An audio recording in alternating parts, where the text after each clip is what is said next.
Gate keeper ఉంటాడు కదా, ఆయన మధ్యాహ్నం భోజనాల సమయంలో అందరు ఒకటే టేబుల్ దగ్గర కూర్చొని తినాలి. చప్పలు కొట్టండి. ఎస్, అంటే అంత అద్భుతమైన విలువలు కలిగిన వ్యక్తి, దేవుని ప్రేమ విలువలు కలిగిన వ్యక్తి.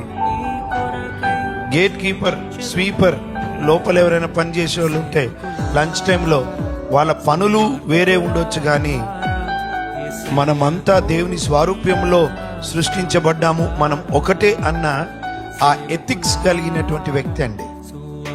మేము పోయినప్పుడు చాలా సంవత్సరాల కిందట ఆ ఇంట్లో చాలా మంది అమ్మాయిలు ఉన్నారు. అప్పుడు ఒకటే పాప, రెండో పాప లేదు. ఏంది ఇంతమంది అమ్మాయిలు ఉన్నారంటే, అన్నా నా రక్తాన్ని పంచుకు పుట్టిన పాప ఒకటే, కానీ యేసు రక్తమందు నాకు దేవుడు ఇచ్చినటువంటి పిల్లలు వీళ్ళని వాళ్ళని దత్తత తీసుకున్నాడండి ఆయన.